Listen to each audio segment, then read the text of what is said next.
Hello, everyone, and welcome back to Chilling Nights, where we narrate horror and chilling, scary stories. On this week's video, we have a story titled My Wife Bought a Reborn Doll to Cope with the Death of Our Child, posted by Sugarfruit33. And before we get into the stories, if you like this type of video, narrating horror stories and stories in general, make sure to like and subscribe. So without further ado, let's get into it. My wife bought a reborn doll to cope with the death of our child. My child died after only a month on this earth. I'm going to spare myself the tears on explaining how, but the tears of my wife are ones I'll never forget. Grief is ugly. It's so freaking ugly. When we lost him, it sounded as if my wife was regurgitating fragments of her soul. Her wails could have shattered glass, curdled blood. The cries would turn to screams, screams at the universe, at whichever sick, twisted higher power would let this happen. At herself, at me, she'd scream until the skin of her throat shredded to ribbons. I'll be honest, I didn't cry. I don't remember if I even shed a tear, but not because I wasn't upset. I didn't cry because it felt like she was already doing it for me. No pain is more shared than a grieving mother's cry. I wish there was a handbook on grief, a for dummies, if you will. One that could have possibly prepared me for this before and after. Before, you're just waiting like you're watching an hourglass of life on its last grain. My heart is pumping while he flatlines, and it hits like a wave. I'm going to have to grieve. I thought to myself. Before I could even experience it, I thought about how it was coming right for me, and I knew that in a blink of an eye, life was going to be something that I'd have to fight for. Maybe I was already grieving him before he went. Maybe I was prepared, or I just thought I was. I don't think you could ever be prepared. And then you reach the after. Not the moment you leave the hospital room or even the drive home. It's the moment you open the front door, the air sucked out of the room, and you feel that through the freaking void, the void in your chest and your relationship in your home. This is it. This is my life now. This is real. What hurt even more was that this new life wasn't so foreign to me. It was one I had nearly a month ago. I felt so guilty for not grieving him, but instead grieving for what he could have been. I grieved for the first birthday and dozens after, the first steps, the graduation. I had even traded a hormonal teen fight with him over this. I couldn't help but grieve in the life he could have had instead of the lost one. My wife felt differently. She missed their skin touching, humming to him, even dragging herself out the bed at 3 a.m. because he was crying again. We never really discussed it, but we could just tell that we were grieving down two separate paths. Our backs were always turned in bed. She'd flinch when I'd touch her. It was as if she was allergic to me, but I understood she needed her space. The funeral was absolute hell on earth. Actually, I think rotting in the fiery pits of hell would feel better than attending an infant's funeral. At least it'd be warm, unlike the icy grip of mourning. I remember walking up to the casket alone, staring down at him, and all I could think was, caskets shouldn't be that small. He laid in a box that was small enough to cradle in my arms. When they lowered him into the ground, the cries emerged again. My wife wailed into the clear morning sky, but she didn't collapse into my arms. She collapsed to the ground, as if she wanted to join him. Then you open the front door again, and the voids are even deeper. Everything is even realer. We packed up our child's nursery and his future into boxes, then fought about whether or not to throw it all out. She said she wanted them in the attic. I said I'd never be able to go up there again if we did. So we just left it all in that room, collecting dust. The door stayed shut at all times, but never locked, just closed. I think it symbolized our grief in a way. We closed the door on that part of our lives, but weren't ready to lock it away forever. Each day doesn't get easier. It just gets further away from the day that it happened. The mornings are the worst. You wake up, your eyes creak open, the morning sun is pouring through your window, and then you remember that you are grieving, as if you could forget. Little things begin to tick us off. One of us would forget to do the dishes and then end up with someone sleeping on the couch or taking a long midnight drive. We tried couples therapy, but we needed so much more therapy than that. It wasn't even about us, it was about him. The wedge was him. I was at my wit's end with how to deal with this, but it appeared that my wife was one step ahead of me when I heard a soft humming from our bedroom. after I came home from work. My brows furrowed as I made my way upstairs. The last time I heard her hum this tune was at the hospital, right before the heart rate monitor hummed back. When I pushed the cracked open door, I felt like I was dreaming. She was laying in her bed, cradling with a baby in her arms, looking down at it like she could see every planet, every star, every galaxy. I remember pinching my thigh as I stared at her, the slight pain stinging. She was so engrossed by it. I could have stood there till the end of time and she wouldn't have noticed. Honey? She finally looked up. Oh, hi. She stretched a smile that had become so foreign. What are you holding? Oh, it's a Reborn doll. I raised a brow at her. They're realistic dolls for mothers too, to help me cope. She nodded rapidly, her smile weakening. It was as if I disrupted the fantasy just by asking. Oh. I couldn't help but stare at it, and stare at her because of the way she'd stare at it as if she was holding her own flesh and blood and not plastic. Has it helped? I've only had it for a few hours now, but it's comforting. It rubbed me the wrong way at first, but if nothing else was working, I was glad this would. Do you want to hold them? Suddenly I felt myself at a crossroads. I didn't know if I could hold the doll and give her the reaction she wanted. I can't look at it like if it's my son, but I knew that it wasn't just about me, so I hesitantly walked over and stretched my arms out. A slight chill ran down my spine as its cold skin was placed onto my palms. I pulled it close and cradled it, staring down at it, and suddenly I crumbled into tears. It felt too freaking real. I dropped to my knees as it laid in my shaking arms, my scrunched face already wet. I knew it wasn't actually my son, but I realized how much I missed this. Not just the moments we lost. My wife patiently waited as I wailed with my head hung. I left out cries I never knew I could, my voice cracking with each ugly sob. After that day, I noticed things getting better. It didn't fill the voids, but something else stood inside of them for a while, just to keep them dormant. Whenever she had one of those days where standing on her own 2 feet didn't feel worth it, she'd hold it. Sometimes she'd even pretend to breastfeed it. I will admit it still creeped me out to some extent. It was comforting in a way, but I knew it wasn't him. And I think this is when the wedge grew deeper. One day I came home. As I walked upstairs, my entire body locked as I saw light leaking out of the door. That door, I knew it was unlocked, but I never expected either of us to have opened it. At least not so soon.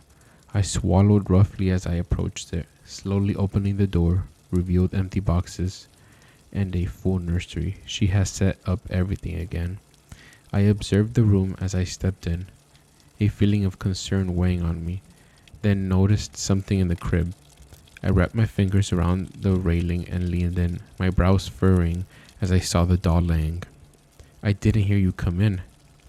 My body jolted as I whipped around. Jesus. Sorry, what is this? What?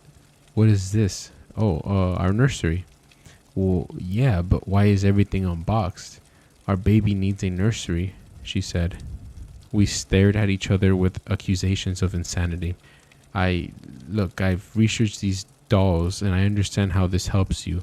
I'll admit it, it's helped me a bit too, but this? You know this isn't our... She said this isn't our what? Suddenly I was tongue-tied. I'm just concerned. I unpacked all of this myself. I'll put it all back when I want to, okay? She said slowly and sternly, daggers shooting from her eyes. I could feel a million words crawling up my throat, but the only thing that came out was, okay. I think I need some alone time with him. I nodded, looking away as I slipped past her. I was trying to be patient with her, I really was, but I just couldn't meet her at lengths she was going.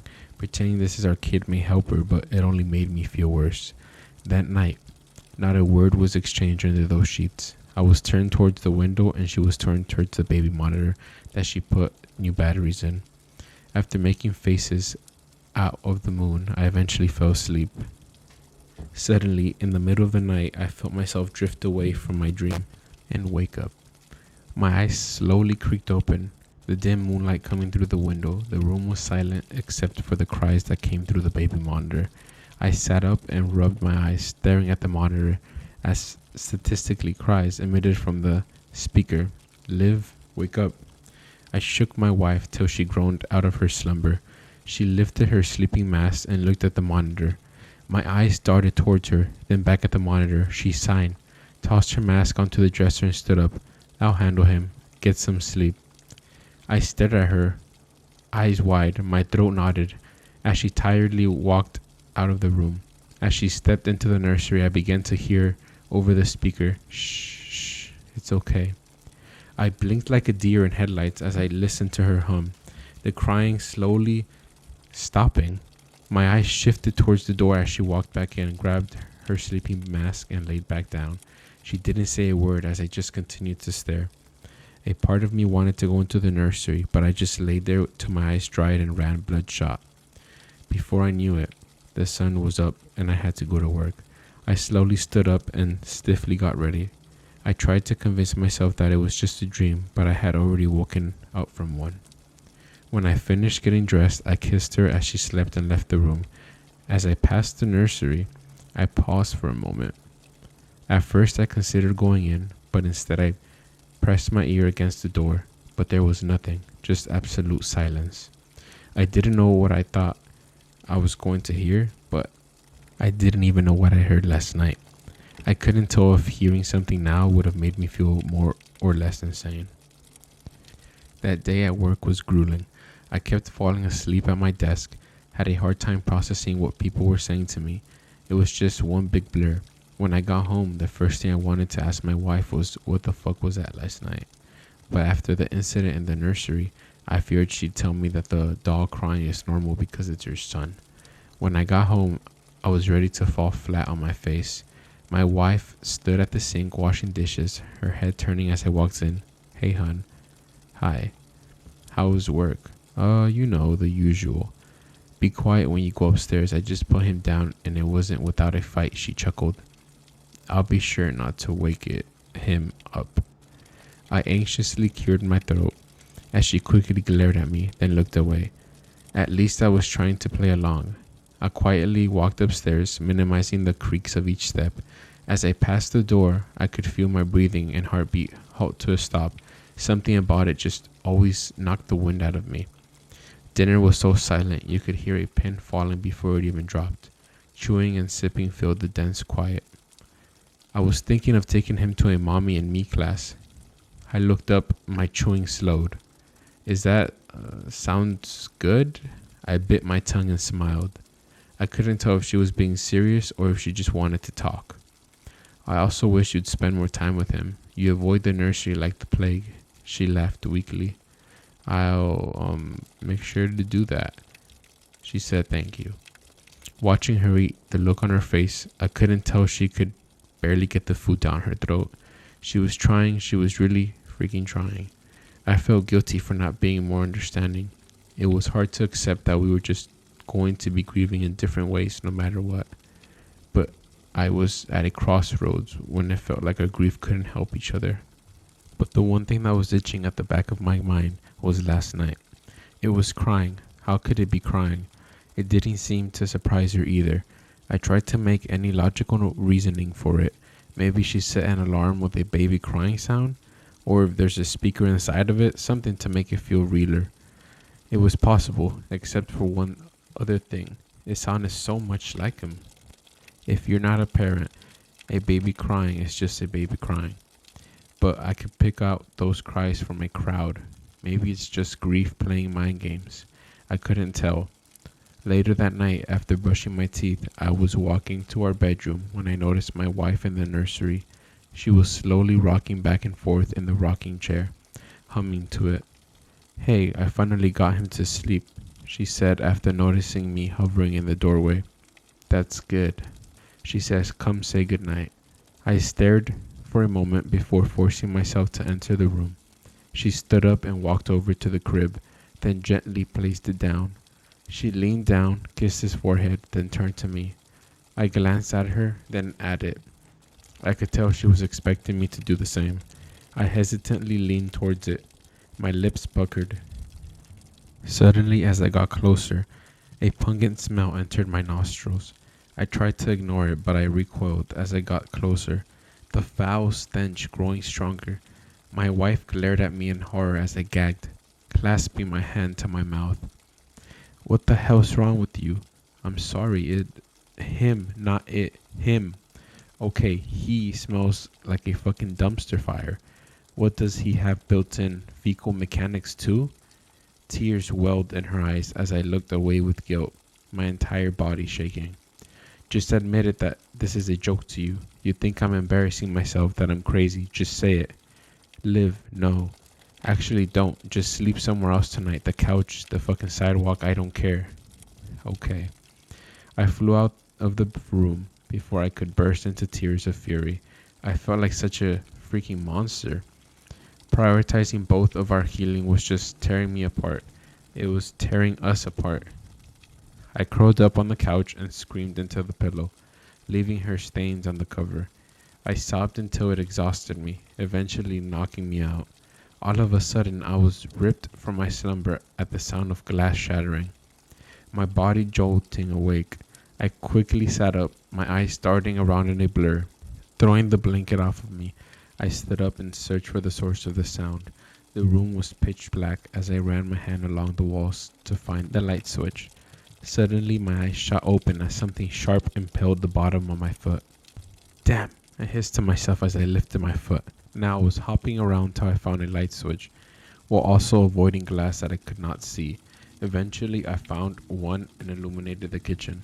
I looked down at my foot. A small train of blood drops behind me. I lifted it up, blood leaking down my skin.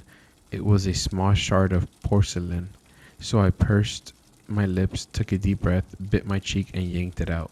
I swallowed a scream as I placed the crimson-coated shard on the kitchen counter.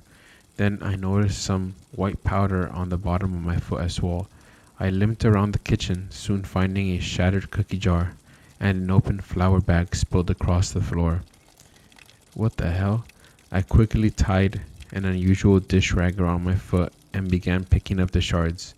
The stress of the cut and the mess overshadowed the thought of how it even fell in the first place.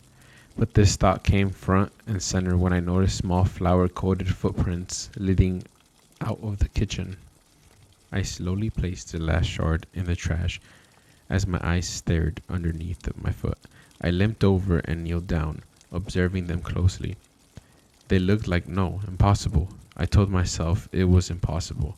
But who else could have feet that small? It wasn't my wife, and it wasn't an animal. An uneasiness clouded over me as I quickly vacuumed it up. The trail was longer than I realized. As I exited the kitchen and made my way through the living room, eventually I reached the stairs, noticing the footprints went up them too. My eyes slowly glided up, then stared deeply into the dark hallway. I was able to at least try and logically explain the crying the other night, but I couldn't make anything of this. I took a deep breath and slowly made my way upstairs. With each footprint that vanished into the vacuum, added one more beat to my pounding heart. When I reached the top step, I realized the trail led even further. I continued to follow it, taking the curve it took that ended at a door. That door. I slowly stood up, my heavy shaking breaths hitting the wood, but I couldn't bring myself to go in. I just wanted to cry, feeling like I was being haunted by my own grief. I could have been standing there for a minute or an hour. Either way, it felt like forever before I finally stepped away and entered the bathroom. I held back tears as I made sure there wasn't any glass left in my foot, then properly bandaged it. With everything that had happened and was happening, all I could think was, why us? Why me? I just wanted to be a husband, a father, a family. Why does life's unfairness have to be so cruel? It's more than just not getting what you want. It's losing what you love. It's your son dying after only a month of being. It's not unfair. It's just cruel. So fucking cruel. After securing the bandage, I limped out of the bathroom, my body weighing with exhaustion. Then I halted in front of the nursery door, my eyes scrunching shut as the sound of crying suddenly came from behind it. Never in my life have I prayed, not even for my son. It felt like shouting into a void, but at that moment, I prayed. I prayed for it to end. I needed it to end, but nobody was listening. Life wasn't that fair. I should have known that. I opened my eyes, tears welling in them, and kept walking past it. The cries grew fainter as there was a ceiling between us, but I could still hear them. I could feel them crying for daddy, as I laid my heavy head on the couch pillow. I had hoped that my wife would wake up and deal with it, but she never did. The entire night I laid there, the tears drying against my cheeks as I relentlessly cried. My psyche was shattering piece by piece as it grew impossible to even keep a grasp on reality or try and figure out what the hell was going on, while its screams filled my ears and bounced around my skull. At that point, I just wanted to die, or at least just be numb, to have the ability to not give a single fuck about anything that happened. Even if it's just for 5 seconds, it would have helped me sleep that night. But by the time it was morning, the crying had stopped at some point, but I don't remember when. "Jack," my wife suddenly said, her hand resting on my shoulder. I jolted, my head whipping towards her. "Didn't mean to scare you. It's fine, I just didn't sleep." I could see guilt hanging on her expression. "Is everything alright? I want to apologize for last night. You've been very patient with me, and I feel like I've been asking you for more than you can handle." We paused in silence for a moment, our eyes shifting around each other. "I appreciate it. I'm sorry too. I've been too judgmental. We don't have to be on the same page to care about each other." She sat down next to me and rested her head on my shoulder. I kissed the top of her head and enjoyed the quiet with her. I wanted to bring up what I saw last night, but figured now wasn't the right time. And about the smell. You weren't wrong. I went to go see him this morning and it hit me like a truck. She chuckled weakly. Turns out he was molding on the inside, which can happen. Apparently I reached out to the cellar and she said that it happens due to poor upkeep. Suddenly she broke into tears, collapsing into my chest. I held her close as her tears soaked through my shirt. How did I manage to lose him twice? My heart shattered. "It's okay. It's okay. You can always get a new one." "No, I can't." I looked into her eyes with deep concern. "Olivia, can we speak honestly for a moment, with no hard feelings?" She slowly nodded. "It's a doll. You can get a new one." Even that, I pushed the wrong buttons as she ripped herself from my arms and stormed upstairs. "You don't get it. You never did." "You know what? No, that's not fucking fair.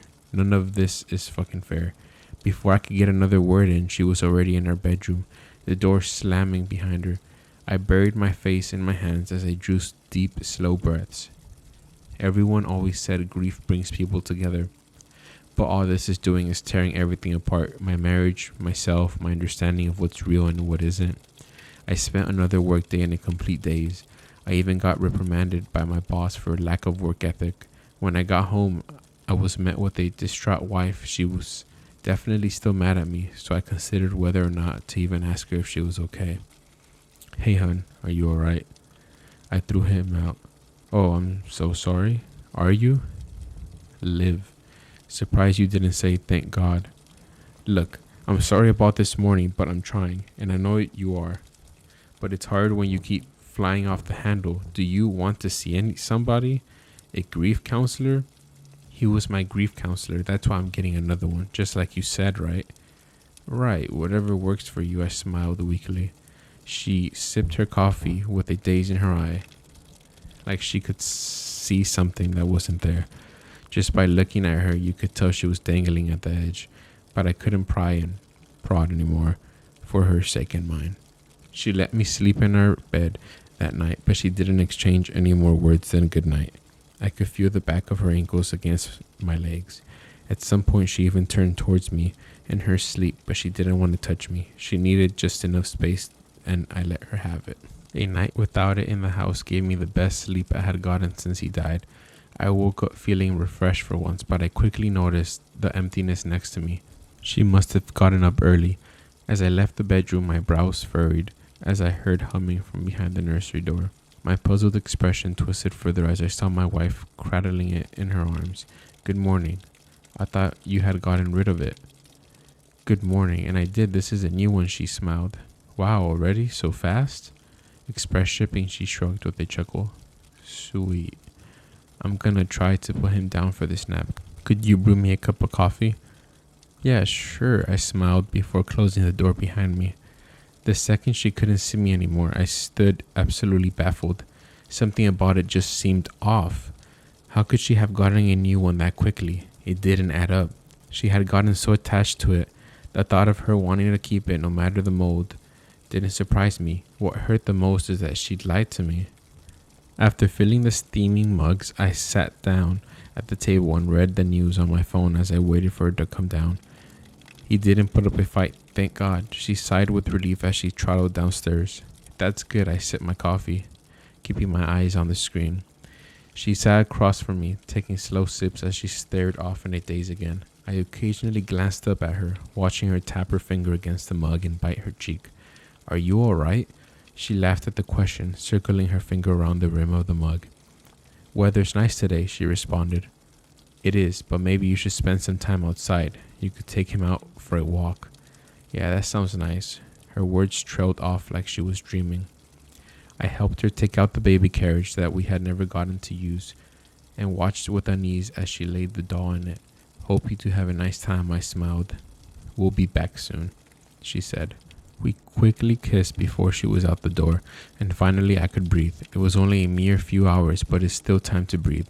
It was also time to think. The past few nights I had experienced things that were beyond what I had thought grief would be like. I knew it'd be haunting, but not like this. I never really believed in the supernatural. I'd say I'm a skeptical person, but after the constant crying, the footprints, I couldn't make any logic of it. I'd run in circles to death before it made my actual sense. And my wife seems to know more than she's letting on, but I was scared that one more question would push her out the door. I couldn't lose her too. But now our grief wasn't just going down two different paths, it was going in complete opposite directions. She needed the doll to heal and I needed it to be gone to heal, but I didn't know how to get rid of it without hurting her in the process. I thought about tossing it and making her believe she misplaced it, but that just felt cruel. I didn't need to put her under any more distress. By the time she got back, I hadn't really moved off of square one. I still understood nothing. I figured out nothing. I was just aching even more. Are you feeling better? I asked. Yeah, it was nice to get some sun. This little guy enjoyed it too. Didn't you? She gushed. I couldn't help but feel so uncomfortable watching her treat it like it was our son. But it's her way of coping, and I had to respect that. To at least put myself at some ease. I told myself that I'm just under a lot of stress and that my grieving mind is just playing tricks on me. I guess being tormented by him was better than never seeing him again. That night she lay close to me, our legs intertwined as she fell asleep against me, her arm across my chest. I missed her warmth so much. I thought his death had cooled her touch, but she was still so warm, so comforting. It was easy falling asleep that night with her against me, like a child and their favorite stuffed animal. But I was stupid to forget that life isn't unfair. It's cruel. In the middle of the night, I was awoken by the cries over the baby monitor again. Only this time, as my eyes opened, I realized I couldn't move anything else. My heart was pounded as I drew in panicked breaths. My jaw merely trembled as I attempted to speak. Pleas for help caught in my throat. A tear streamed down the side of my face as I waited for my wife to wake up, but she didn't. I was locked on that bed, unable to do nothing but listen to its cries. I wanted to scream, sob, punch a fucking wall, but I could do absolutely nothing. Suddenly the speaker cut out. My trembling breaths filled the silent room as my body stayed frozen on the bed. I couldn't even squeeze out a groan and try to wake her. Then the sound of a door creaking open came from the hallway, and the cries began again. Not over the speaker, but from the hallway. Its cries sounded distorted. They were deeper, more drawn out, and they sent goosebumps from head to toe. I scrunched my eyes as I begged to be able to move, the crying nearly closer. Then the bedroom door slowly opened, the deep cries filling up the room. I looked over at my wife, who was somehow still asleep. I wonder if this was even happening outside of my own head. I couldn't see it, but I could tell it was moving closer, and with each step its cries grew deeper. It reached the point that it sounded like it was gargling on its own blood. When it stood by my ear, its sobs were deafening. Now I couldn't move, and I couldn't hear anything besides the suffocating, dizzying crying that made me feel like I was drowning in molten tar. Dada, it gurgled, and just like that, I felt my entire body unlock, and a scream worth 1,000 screams exited my mouth, like a dam breaking open. The sound waves rippled my throat as I scattered through myself off the bed and onto the corner of the room. Jesus Christ. My wife shouted as she finally woke up, ripping off her sleeping mask and turning the lamp on. I let out wells of pure terror as I balled up in the corner, my body tremoring. My God, what happened? I could barely squeeze a word out in between sobs. Jesus. She hopped off the bed and knelt down next to me, my body flinching as she reached for me. What happened? I slowly turned to her, my eyes gaping wide. Instead of saying a word, I stumbled to my feet and made my way out of my bedroom. Where are you going? What happened, Jack? I ignored her calls as I threw the nursery door open. My eyes darted around as I searched for it, then realized it was in the crib. Jack, what are you doing? I'm not doing this anymore. Jack, we can talk about this. She gasped in horror as I yanked it out of the crib. You're right, Olivia, this isn't a doll. This is a fucking parasite, and I want it gone. Jack, please, that's our son. No, it's not. She winced as I screamed. Stop, please, she begged, tears pouring down her face as I began rapidly shaking it in front of her face. This isn't our son. Then in one final burst of rage, I gripped it by its throat and slammed it to the ground with all of my might. In this moment, I realized that I learned two things from the death of my son. Caskets aren't supposed to be that small, and reborn dolls aren't supposed to have internal organs. My wife crumbled to her knees as she let out those cries, the ones I could never forget. My breathing and heartbeat practically stopped, my body shutting down for a moment as I stared down at the spilled, graying organs and mushy skin that she attempted to cup in her trembling hands. I slowly looked up at her, utter horror hanging on my expression. Olivia, what is this? He didn't belong down there. He belongs with me, with us.